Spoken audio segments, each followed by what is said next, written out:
Die Mittelschicht merkt noch nicht, was passiert. Die meisten Menschen arbeiten hart. Jeden Tag. Sie stehen früh auf, gehen arbeiten, zahlen ihre Rechnungen und versuchen, ein normales Leben aufzubauen. Und trotzdem haben immer mehr Menschen das Gefühl, finanziell nicht mehr voranzukommen. Warum? Weil sich das Spiel verändert hat. Und die meisten spielen noch nach den alten Regeln. Früher reichte ein normales Einkommen oft aus, um ein Haus zu kaufen, eine Familie zu ernähren und langfristig Vermögen aufzubauen. Heute sieht die Realität anders aus. Mieten steigen. Lebensmittel werden teurer. Energie kostet mehr. Und selbst Menschen mit gutem Einkommen merken plötzlich, dass am Ende des Monats weniger übrig bleibt. Das Gefährliche daran? Es passiert langsam. Nicht wie ein Crash. Nicht wie ein großer Schock. Sondern Schritt für Schritt. Genau deshalb merken viele Menschen gar nicht, wie sehr ihre Kaufkraft jedes Jahr sinkt. Die Mittelschicht arbeitet härter, aber das Geld verliert gleichzeitig an Wert. Und während normale Menschen sparen, passiert im Hintergrund etwas anderes.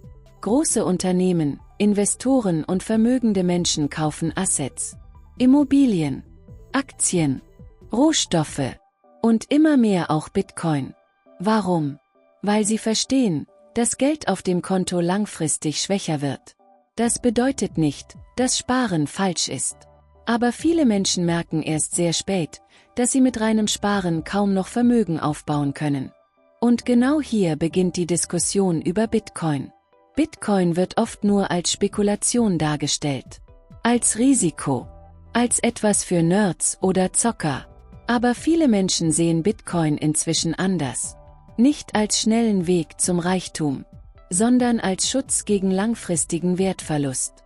Denn Bitcoin hat etwas, das normales Geld nicht hat: Knappheit. Es wird niemals unbegrenzt neue Bitcoin geben. Das Angebot ist limitiert. Genau deshalb vergleichen manche Menschen Bitcoin mit digitalem Gold. Natürlich bedeutet das nicht, dass Bitcoin nur steigen wird. Der Markt ist extrem volatil.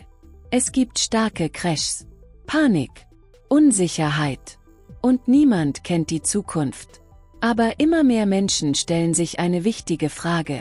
Was passiert, wenn die Kaufkraft normaler Währungen weiter sinkt, während begrenzte Assets langfristig steigen? Und genau hier beginnt die Angst vieler Menschen.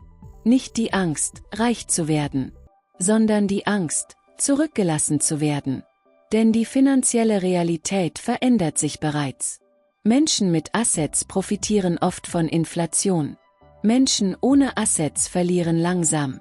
Und die meisten merken es erst sehr spät. Vielleicht kennst du selbst dieses Gefühl. Du arbeitest viel. Vielleicht sogar mehr als früher. Aber trotzdem fühlt sich finanzielle Sicherheit weiter entfernt an. Das ist kein Zufall. Das System belohnt zunehmend Besitz statt Arbeit.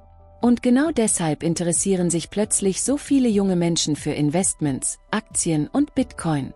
Nicht weil alle reich werden wollen, sondern weil viele Angst haben, sonst niemals echte finanzielle Freiheit zu erreichen. Die traurige Wahrheit ist: die Mittelschicht verschwindet nicht plötzlich. Sie wird langsam schwächer, Jahr für Jahr. Und die meisten Menschen merken es erst dann, wenn wichtige Dinge plötzlich unbezahlbar wirken.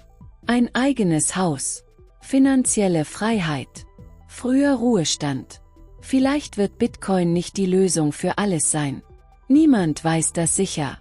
Aber eines ist klar: immer mehr Menschen suchen nach einem Weg, ihr Geld langfristig zu schützen.